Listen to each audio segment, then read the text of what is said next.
Well, hello everyone. I hope you are hearing me. You can hear me? Okay, thank you. We are here together with, again, with the Voluntary Carbon Market and its climate change mitigation potential. Today, we have a pleasure to have today our speaker. We have Astrid today, a little bit quite, let's say, the profile about Astrid. Astrid will present today how does the VCM related to the Paris Agreement and Article 6. The speaker's profile: Astrid is a distinguished expert in sustainable resources management with a master's degree from the Technical University of Munich, specializing in forest ecosystems management and climate change. She has achievement include winning the SRM Award in 2020 from the Audi Environmental Foundation and publishing research in the journal Climate Dynamics, and also with the professional experiences ranking from executive operation manager to sustainability consulting. She will bring today a wealth of knowledge in climate policy and strategy development, and also she has a keen interest in the voluntary carbon market. She's focusing more in its alignment with the Paris Agreement and Article 6. Astrid's global perspective is enriched by her studies and work in Germany, Colombia, Indonesia, and Canada, and she's also a passionate Zumba instructor, reflecting her love for Latino music.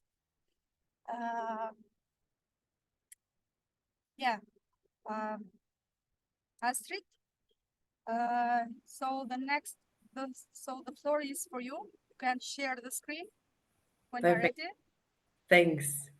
Nice. I did not expect such a overarching introduction, so I prepared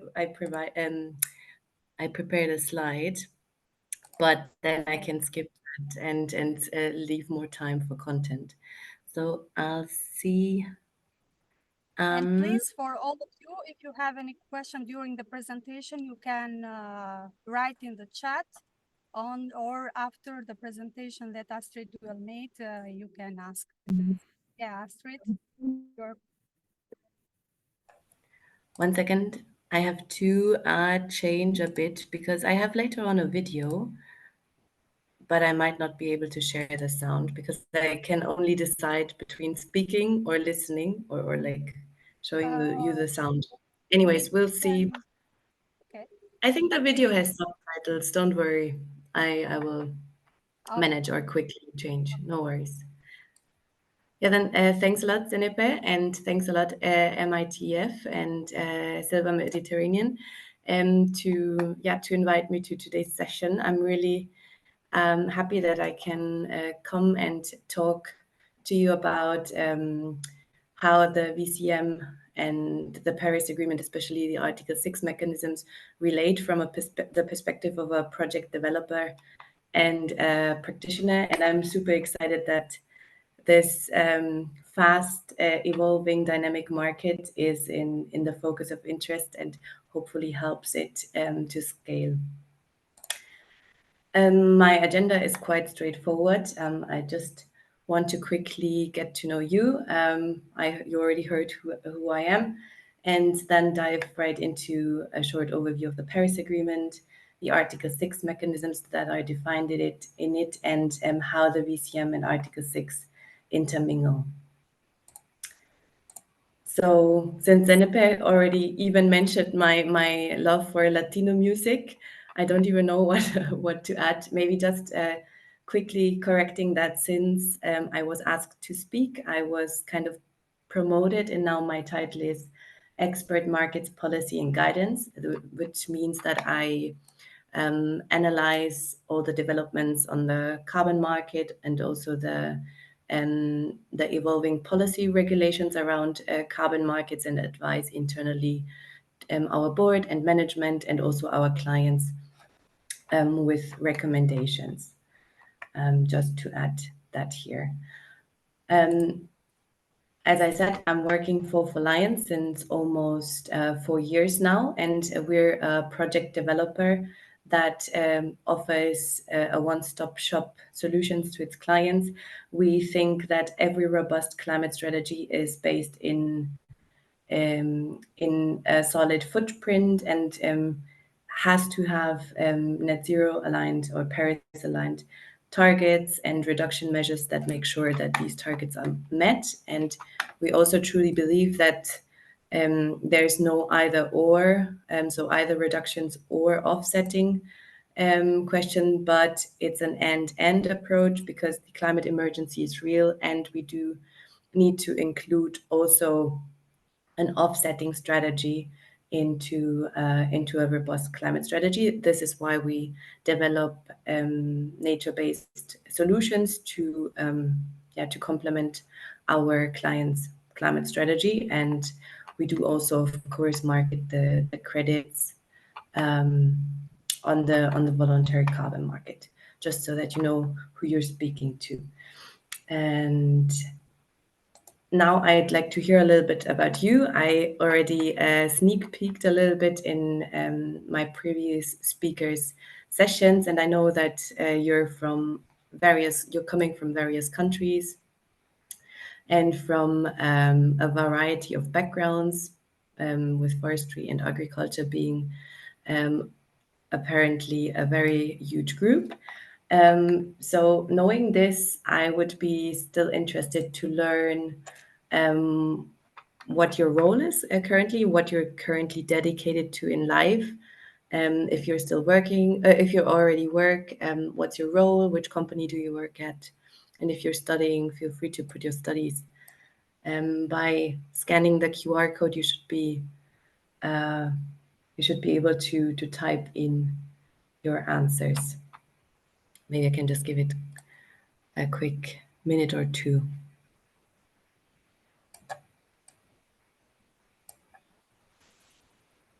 I see that people start typing. Also project developer. Hi. Nice.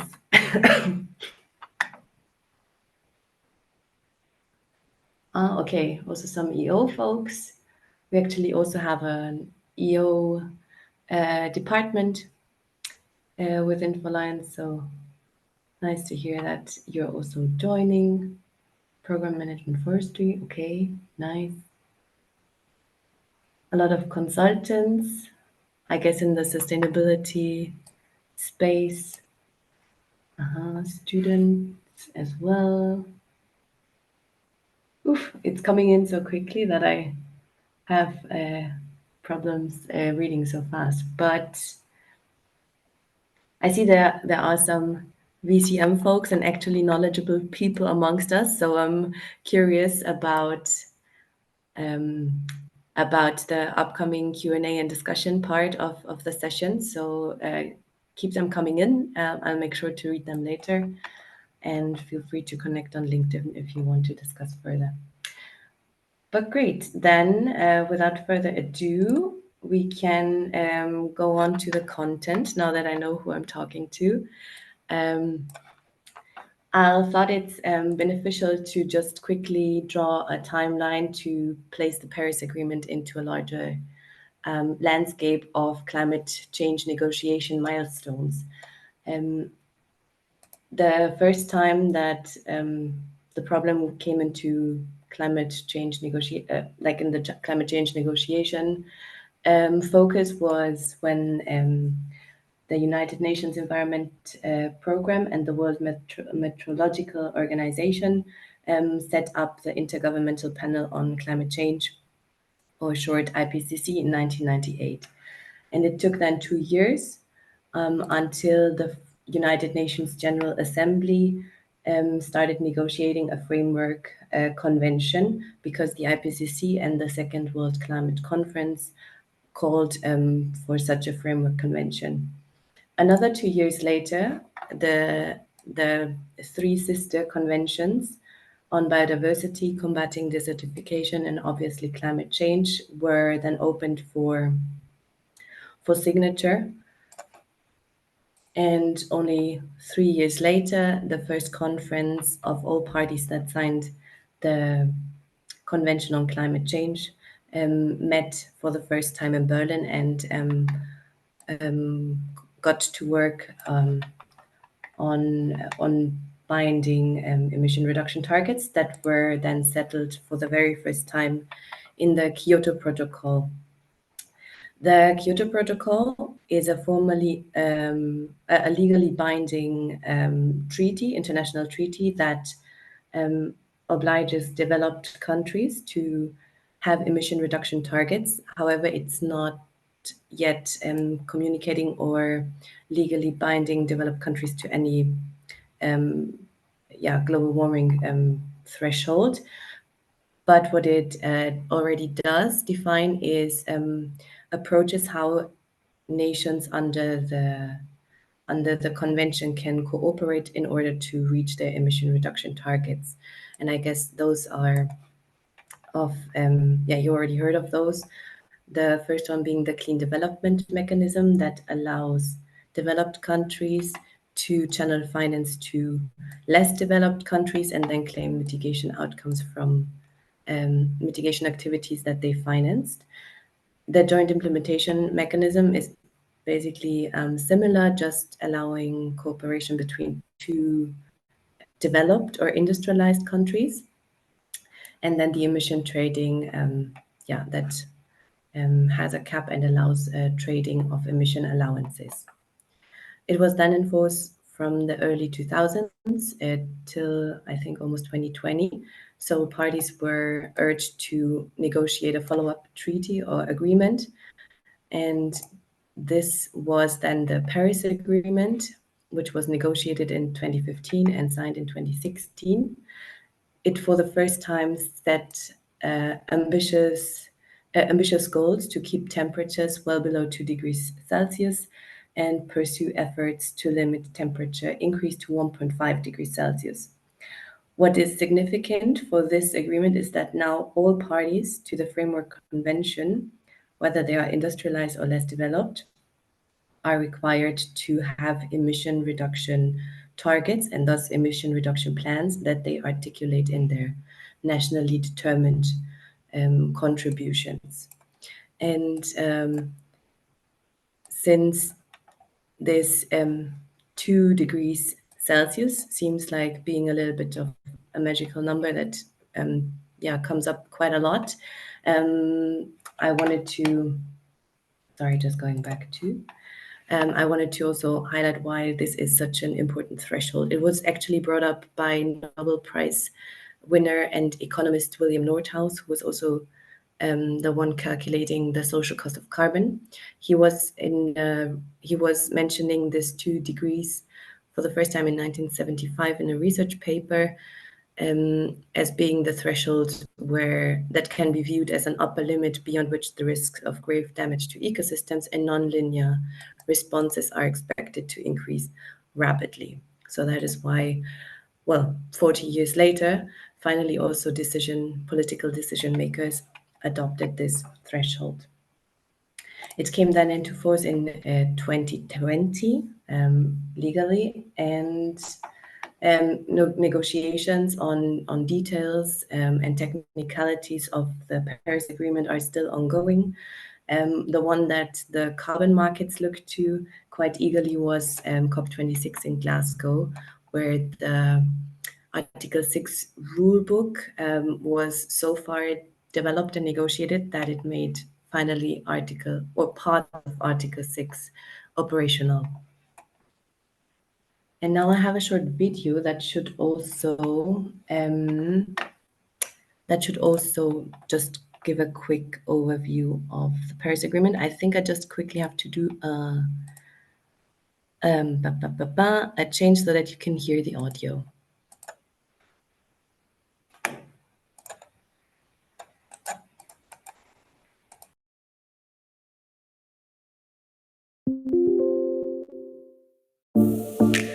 What is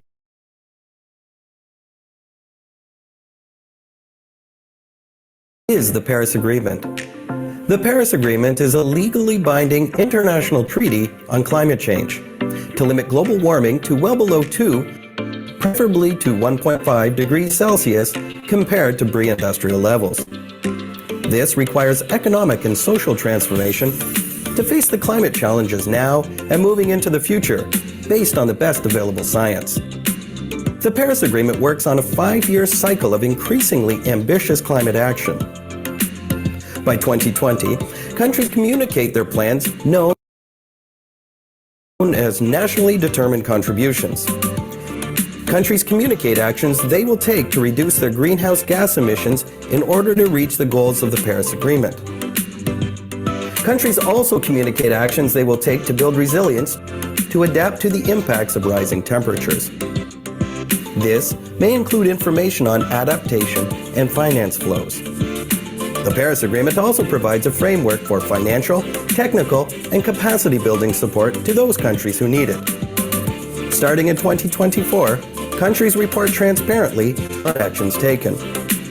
Collective progress under the Paris Agreement will be assessed through a global stocktake. This will lead to recommendations for countries to set more ambitious plans in the next round.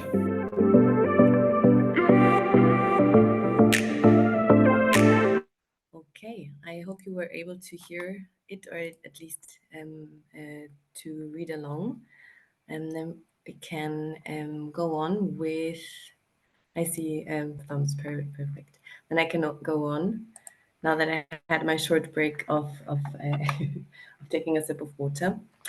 Okay, so that was the more fancy description or overview of the Paris Agreement. This is the more, I guess, the more boring one.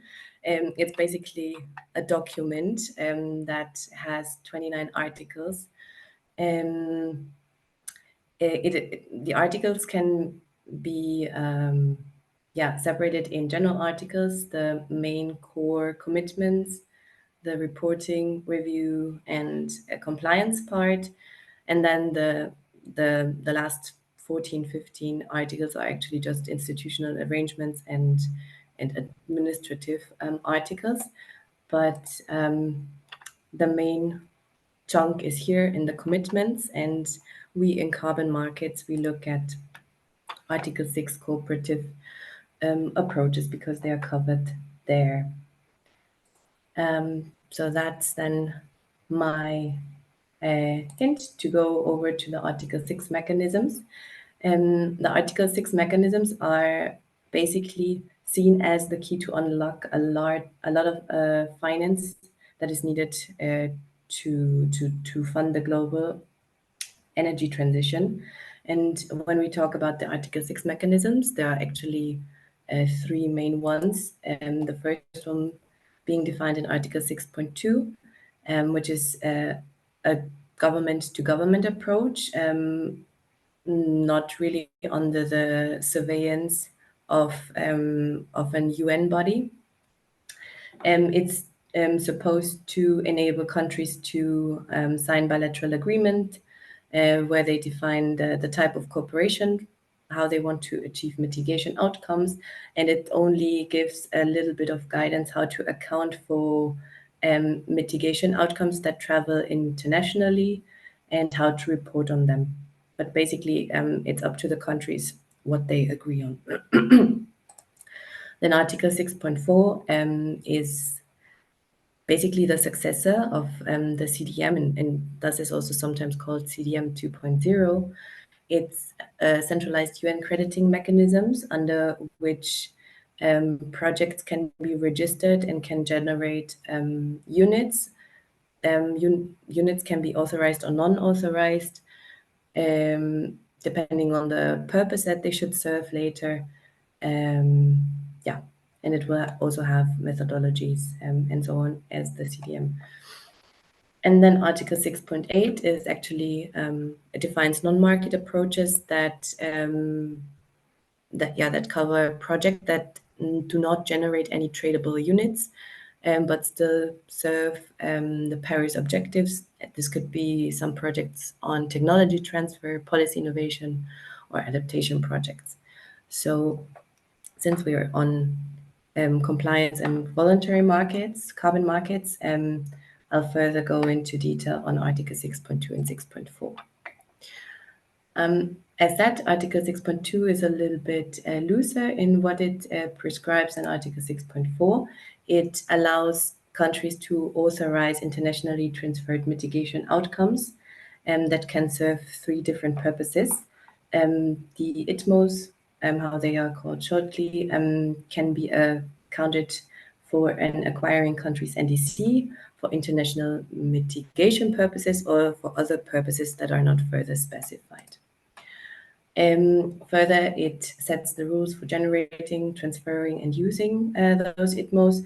This is to avoid any double counting on state level, and further also ensure that the outcomes or the projects have environmental integrity and promote sustainable development. And here is how it should be, how Article 6 prescribes that countries account for their emissions. I saw that some previous speakers already touched upon this, but just as a short refresher, we have the host country that is overachieving its emission reduction target as laid out in the NDC, and thus has a gap that they can sell to an acquiring country that is overshooting its emission reduction targets and basically buys reductions from another country, and both countries agree to adjust their GHG emissions after the transfer. And such ITMOs or units that travel internationally are correspondingly adjusted. Then going to Article 6.4, as that it's a crediting mechanism under the UN Article 6.4 supervisory body, so under UN governance. It has, compared to the CDM, more stringent baseline and additionality requirements.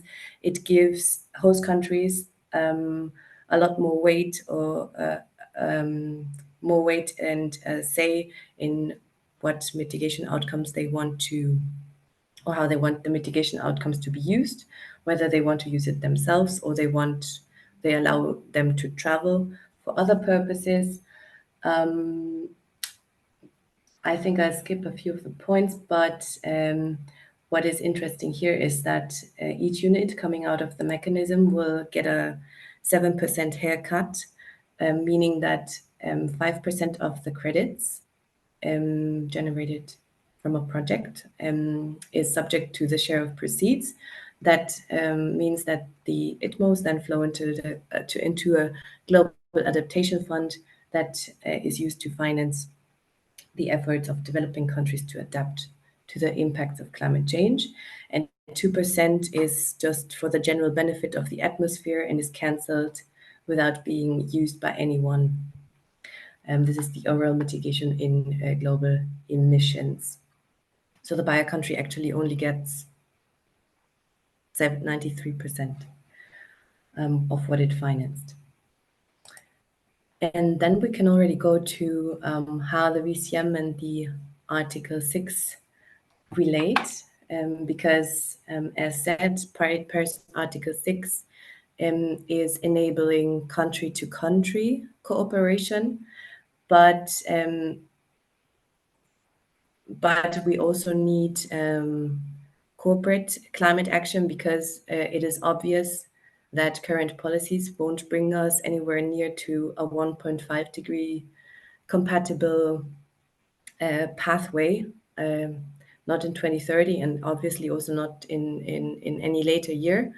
And even if NDCs are actually followed through honestly, sincerely by parties to the Paris Agreement, we're still really having a huge target gap. And this is where the private sector can step in and can provide finance that is needed to come to this 1.5 degree pathway.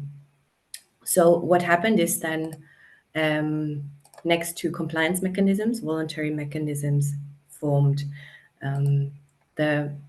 In compliance, we see that there are international compliance mechanisms or under international treaties, like the already mentioned treaties. And then these treaties are usually implemented on a domestic level with other climate policy instruments like emission trading schemes or carbon taxes. And since in the absence of regulation for the private sector, what the voluntary mechanisms did was they took what was there. Back at the days when Gold Standard and Vera started, it was the CDM that was there. So they took the infrastructure, the idea, and they filled a gap that the CDM had. The CDM only had methodologies to account for the climate impact of a project, but did not really account for environmental or social co-benefits. So Vera and Gold Standard were founded to exactly fill that gap and offer the corporate side a way to voluntarily take responsibility for their emissions. So it's up to date, a system that runs in parallel, but where since the coming into force of the Paris Agreement in 2020, we see a lot more of merging, although there is no formal mandate for the Paris Agreement Article 6 mechanisms to rule the voluntary carbon markets. And although this is the case, some stakeholders are concerned about double claims on credits under the Paris Agreement. This is basically a lot of times in practice the case where a company buys carbon credits and retires them on their behalf, and then counts the emission reductions that it has financed towards its carbon accounting or towards it achieving its target, and then claims the compensation of the company's emission. But at the same time, since 2020, host country is actually having its NDC and has to report its emission levels, and obviously a mitigation activity that is financed even by external finance would lead to a reduction, and the country would then report this reduction and the progress towards its NDC to the UN. And this is where a lot of stakeholders I see the risk of double claiming. There are two alternatives to this. One being that the corporate side makes use of the accounting rules of Article 6.2 and only use correspondingly adjusted credits in order to back a compensation claim.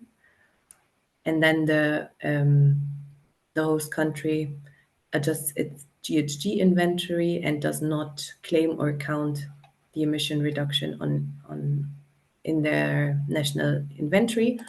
Or alternative two is that the company adjusts its claim to being a contribution claim or a financial contribution towards a host country's NDC.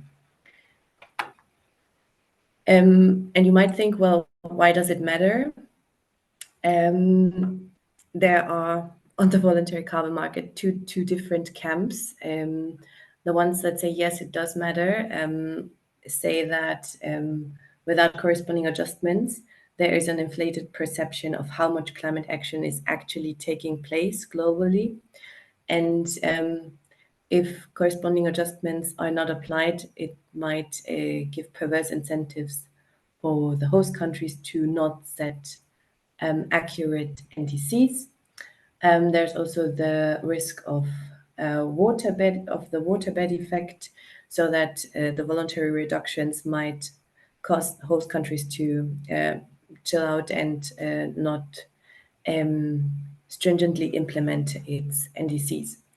And then the other camp says, well, it does not really matter because it's anyways two different accounting systems. The one is on state level, the other one is on corporate level, and the claims are not really completing but complementary.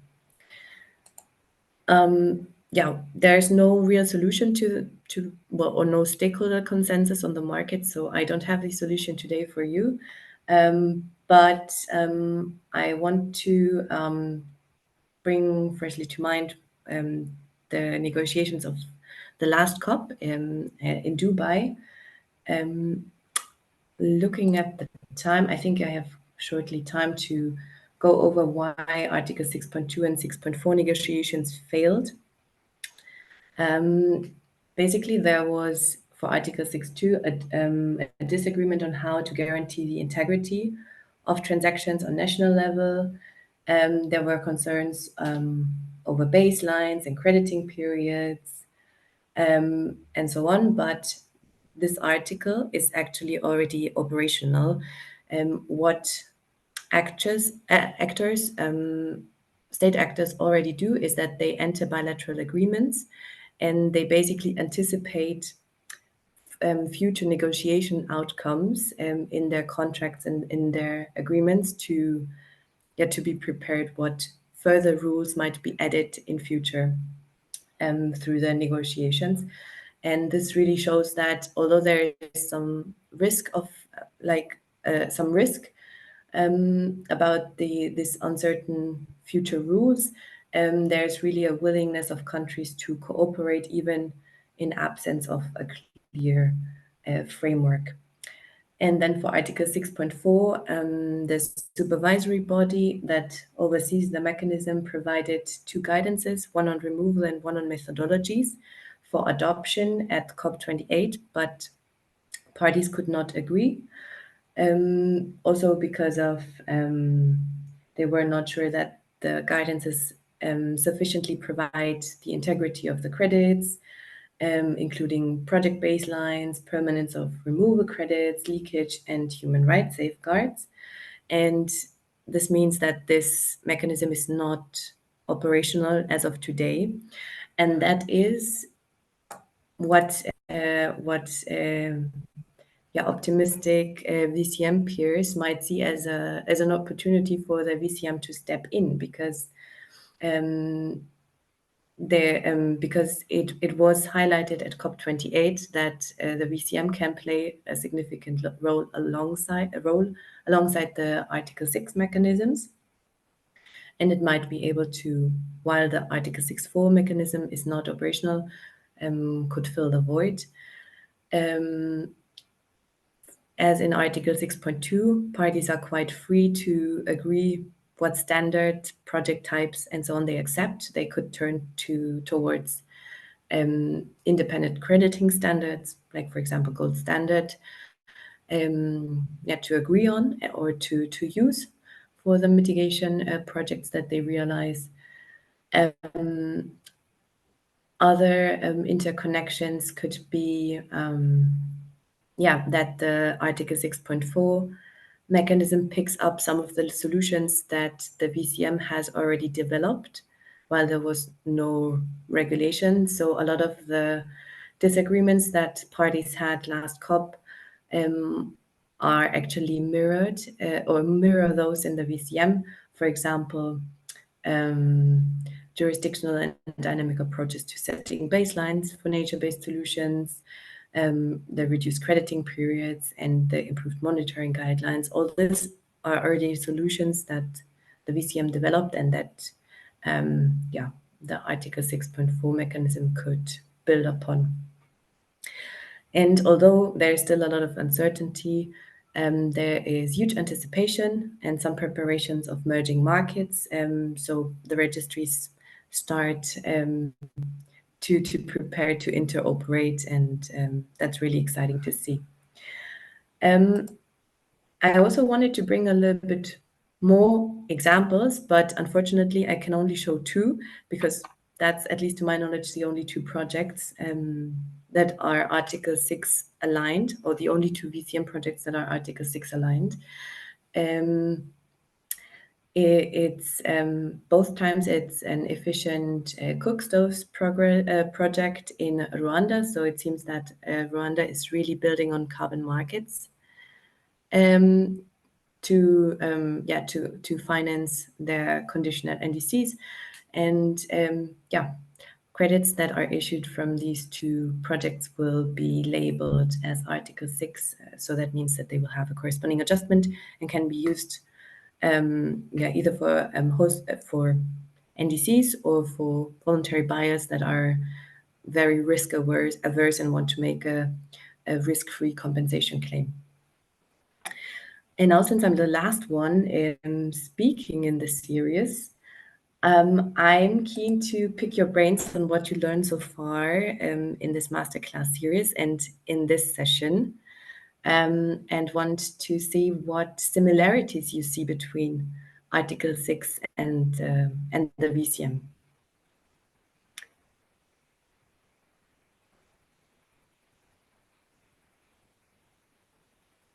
Again, you can just go scan the code. I think that needs a little bit more time to think about. And I'm really curious what comes out.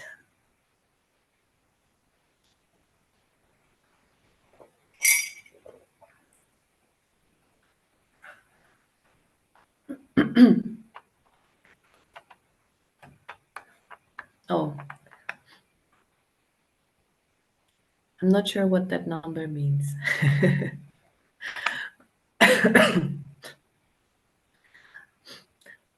But I can Google it afterwards. Okay, non-profitable exchange. Okay.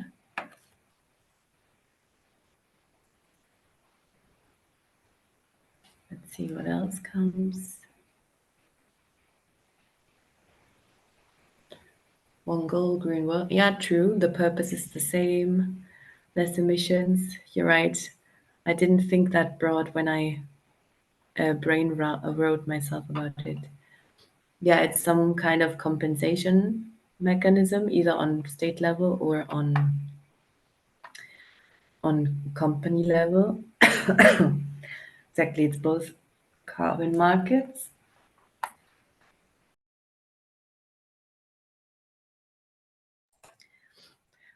Both are voluntary.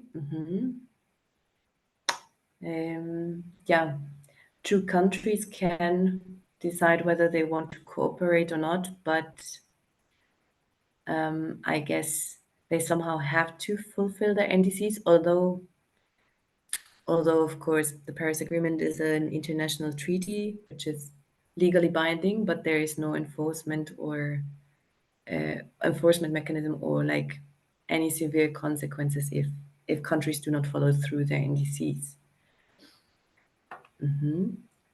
Market mechanisms. Both are voluntary, yeah, aim to reduce emissions, both care to reduce CO2 emissions, Okay, I think, test bed for carbon market. That also is interesting. Okay, I think we already have quite some nice input here. Then I will go over and feel free to finish your thoughts and or if you have later a thought while you're having coffee or tea, feel free to put that also in. I leave the polls open. Then going to the next slide and looking at the differences. What differences do you see between Article 6 and the VCM?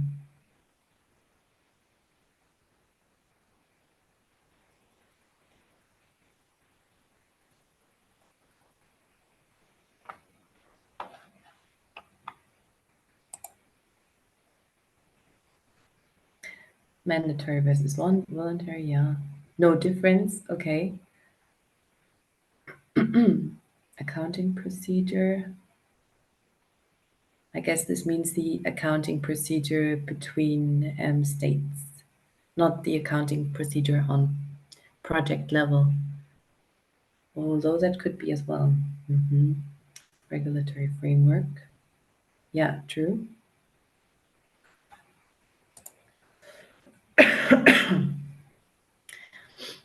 Market structure. Scope and participation. Yeah, true. I see you have a really broad, fresh thinking to it. When I thought about it, I thought so narrowly on technicalities. Unbelievable, but I will make sure to include include your thoughts into my slide for upcoming presentations. That's super interesting and insightful. Credits approval, exactly. Country versus private. True. Cool. Finish your thoughts. And while you do so, I would go over to my last slide, which is where I try to brainwrite the differences and similarities. But obviously, I could not think of so many creative ideas that you had. So don't see this as being comprehensive, especially since these articles are still under negotiation. So yeah, things might still change. The differences that I found is, again, yeah, what you also saw, the accounting. I'm not sure if that was named, but obviously Article 6.4, not Article 6.2, gets this mandatory default cancellation of 7% of the credits. You remember the share of proceeds and the overall mitigation, their OMGEs. But what they probably will share, or what they could share, is methodologies. Again, the guidance on methodologies for Article 6.4 is not finished yet, but could be that they serve themselves on the VCM. The principles are the same: additionality, permanence, quantification, robust quantification, and so on. And then now there are also environmental and social safeguards embedded into Article 6 alongside the carbon impact, and that's what the voluntary carbon market always was built on. And the process for generating credits is probably also quite similar, but as you already saw or correctly named it, there's one extra step for approving the projects and the credits to be used elsewhere than in the host country. So that might differ from the VCM.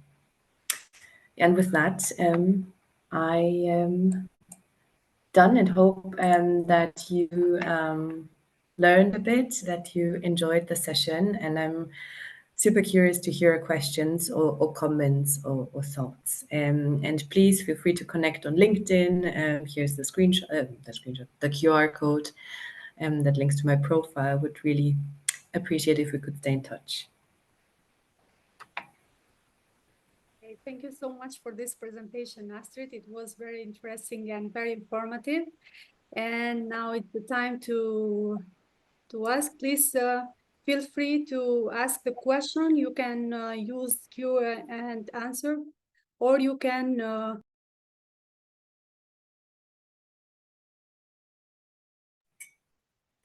Zenipa, I think you muted yourself. Yeah. Sorry. We have already some question, Astrid. One question is about, do you offer service to make carbon offsetting proposal? Carbon offsetting proposal means to corporates? Maybe, I don't know. And so what we do is we offer our services. So if you're a project owner or landowner or so on, and you want to know if your land is eligible in order to mount a carbon project, we can do that and accompany you throughout the whole certification period. But what we also do is we offer credits from our already existing projects, or if you're interested in financing projects from a very early stage, that's also something that we do. Then we would originate either together or propose one of the projects that we already have in our pipeline to further development that needs just the final financial kick to be implemented. So that's definitely something we do. Okay, thank you. And the next one is, what are the challenges currently for VSM in terms of carbon pricing and justified reward to farmers for their efforts in limiting emission? Oof, that's a complicated question. Yeah. so generally challenges on pricing is yeah, you might have a company that or you might have seen this development that prices dropped quite significantly since last year, and we really have to see that we recover our project costs, especially nature-based solutions. And I think what this the question was about is also like agricultural solutions. They are usually more cost intensive and need more time to be developed, and hence also to generate the first stream of income to the projects. So that is yeah, quite a challenge to bridge that let's say 3 to 5 years until the first credits can be issued and sold. I'm not sure if I got the full question because I forgot a little The bit. second? Yeah, the second part. Yeah. Do you want to read again? Could you read it again? Yeah, of course. So the question it was about what are the challenges currently for VSM in terms of carbon pricing and justified reward to farmers for their efforts in limiting emissions. So I think it's related to if there are some possibilities for reward for farmers that are taking some efforts in limiting emissions, carbon dioxide. Yeah. So currently, I think under the current VCM methodologies, I'm not so sure. There might be some soil organic carbon methodologies, but those are really nascent. There might be some possibility for soil-based and agriculture-based carbon projects under the EU carbon removal certification scheme or framework that's coming up, because that's also on carbon farming, but I would need to analyze that a little bit better. So sorry for not having this straightforward answer, but I wish that those frameworks might help. But maybe in this regard, maybe there are nature-based solution, regenerative agriculture. Maybe it's kind of some projects that. There are some agriculture-based methodologies. It's just that they're not so plentiful yet. Okay. The next one, Clement, is a youth initiative that carries out project that reduces carbon. We are planting trees in my community. Where can I get companies that would fund us to continue with such a project? Okay, that's a good question. If you want to connect your project to carbon markets, I would reach out to project developers like us, and providing a few details on the project, on the community, especially if it's a community-led initiative and project. It's really high in demand on the corporate side. But what you would need to consider is that if you really want to go to carbon markets to look for finance, then there's a lot of also administrative burden that comes towards you for the carbon accounting, for the monitoring of the impacts, not just the climate impact, but also the social and environmental impact. And you have to be willing to do that. But then usually corporates reward this with price premiums, since it's then a certified outcome or unit, opposed to just planting trees and not following up whether they still stand there in 20, 30 years to deliver their sequestration job.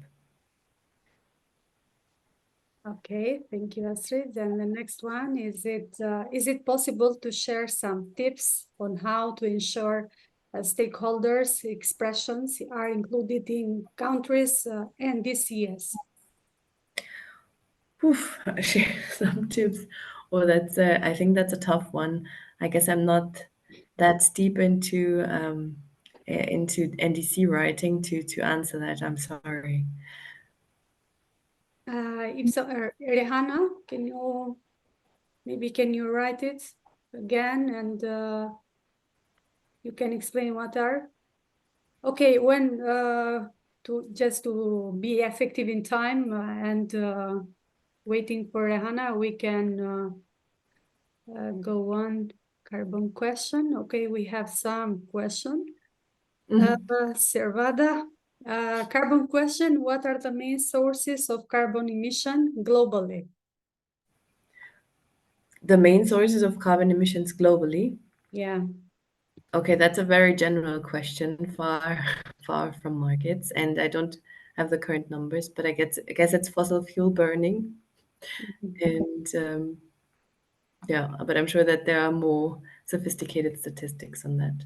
Yeah, than just but my yeah, you can use also for Servada, if I'm okay with your name, you can see also the statistics worldwide, and you can find a lot of sources or maybe main sources of carbon emission. And to move to the next question, because we have a lot of questions from Servada, how does carbon contribute to climate change? How does country? Okay. Then I'll have to go back to my studies, I guess. And let me just quickly think. So what all GHG emissions have is that they lock in heat, they trap heat, and not just CO2, but also water vapor, methane, nitrous oxide, and so on, all global, all greenhouse gases trap in heat. Without those gases in the atmosphere, we would live on a planet that's on average minus, I think, 18 or minus 18 or minus 15 degrees cold. But since we have this greenhouse gases, we can actually live in this bubble that we call atmosphere. But if the concentration of these greenhouse gases accumulates and increases, also obviously the temperature increases. And since CO2 is mainly the locked in, is mainly coming from locked in carbon in fossil fuel, this is the main, I think, the main driver. Yeah. Mm-hmm. Okay, the next question, I see that Servada has asked some question. There are, in fact, in general question, but we can answer. Okay, yeah. What are some natural processes that absorb carbon dioxide from the atmosphere? Well, the first one that is implicitly referenced here in my presentation is photosynthesis, because living organisms like plants, they lock in CO2 in photosynthesis and produce biomass out of it through this process. And I think also, I'm not a oceanologist, a marine biologist or so, but I'm sure that also subwater organisms are able to capture carbon, and also the oceans store and can capture some CO2, but again, not the specialist on this. Okay, and the next one, what are the potential consequences of increased carbon levels from the atmosphere? I tried to touch upon that a little bit when I was explaining why the 2-degree threshold is so important, but I recommend to go to, you can just go to YouTube and type why is 2 degrees so important, or what is the difference between 1.5 degrees and 2 degrees warmer worlds. And there are really great explicatory videos showing the devastating impacts only a few changes have. Mm-hmm. And the next one, what are some strategies for reducing carbon emission in various sectors, such as transportation, energy production, and agriculture? Obviously, depending on the sector, reduction measures might change or might vary. in normal business operations. In our carbon footprinting or climate strategy services, we usually calculate the footprint, and we identify the emission hotspot, and then we try to really develop a reduction measure that's targeting this hotspot. In normal service-oriented businesses, it's usually employee commuting or travel or business travel. That's the hotspot. There you can just train your employees on with guidelines on more sustainable traveling. For transportation, it could be, for example, route optimization. If it's road transport, if it's aviation transport, you might want to switch to shipping and so on. For energy production, I guess just getting rid of coal and doing more renewables instead. And agriculture, there might be some benefits from reducing fertilizer use or switching to organic fertilizer, but that's just examples from the top of my head and would need to undergo more deeper analysis. Okay, and the next one, how does carbon emission affect African countries differently compared to the other region? That's also a good question. I think I have to skip that one. I don't have a map in front of me with all the impacts of climate change, especially in Africa. Okay. What are some specific challenges that African countries face in addressing carbon emission and climate change? Also a good question. I guess what is really challenging for African countries is to provide the finance to implement mitigation activities, and that's why it was actually the African countries that were the first ones that put out their VCM regulations, because they want to attract foreign investment to accelerate mitigation in their countries. And in this regard, we have another question. What initiatives or projects are currently underway in Africa to mitigate carbon emission and promote sustainability? I think outside of carbon markets, there might be a lot of other initiatives, but a year ago, so the African Carbon Market Initiative was formed, and this tries to really pave the way for carbon markets in Africa. So speaking from a VCM practitioner perspective, I think this one is a great one, and obviously all the projects that already do a great job on the ground in African countries. And the next one, how can international collaboration and partnerships help African countries tackle carbon emission and climate change? I think just next to the pure financial, just next to the pure finances that the countries will receive, there will be a lot of capacity building, knowledge transfer through carbon projects in general. So now I lost the question, but I think that's great ways how African countries can benefit from carbon. Okay, we move to the next one. We are respecting the others. Let's be a bit tolerant, please, because we have a lot of questions from Servada. We will answer, okay, for sure. But let's see from Leonardo. Is it possible, legal, to use VSM as a way to improve less favored communities? Yes, definitely. We actually have a good example for that. We work together with ejidos, so indigenous communities in Mexico that legally own the land, and they will be the ones receiving the main share of the carbon revenues. So the land is legally theirs. We help them to quantify the carbon impact of their forests and of their forest management practices. and that's how they can directly benefit from carbon market finance. Okay, the next one. What are your thoughts if organizations are obliged to finance exclusively national level project? I'm obliged to finance exclusively. 1 second, I have to read it again. The questions are still coming in. Wow.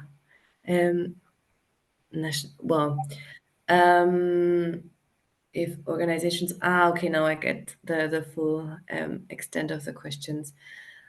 I think that would limit a lot the possibilities that finance has to really unfold its full potential, because there might be a higher reduction potential in projects outside of your national borders, because just in the case of afforestation projects, forests or biomass just grows a lot quicker near the equator than in Germany, where I sit, for example.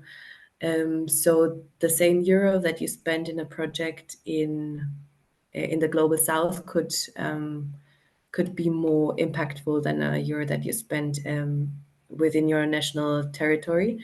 But this does not mean that national projects are not equally important, right? It's probably just you need to do an analysis what you want to spend your money on, and how Okay. you Okay, Astrid, thank you so much for replying the question. Please, we need to respect the time. Please, if anyone want to ask Astrid, you can send an email or you can contact by LinkedIn, because we are in the end of the session. And sorry for the other that we couldn't make it.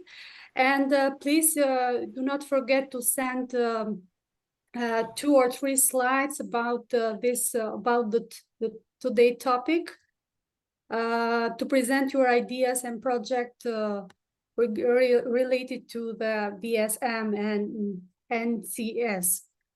And please do not forget to give us the feedback question. You can I can share the screen and you can post. Yes. Let me give some time.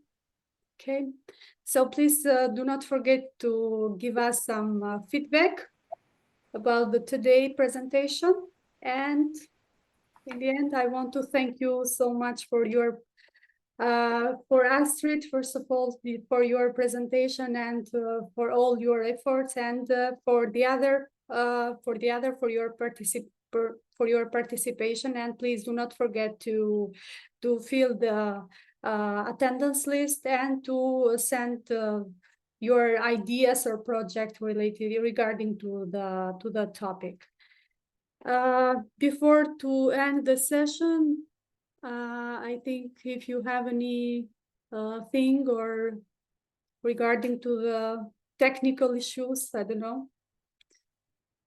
Okay, we do not have anything. So I want to thank you so much again, Astrid, for today, and all of you. And please do not forget the technical things. And have a nice day. In some countries have a nice afternoon and so on. Thank you, Astrid. Thank you all. Thank you. It was a pleasure. Bye, everyone.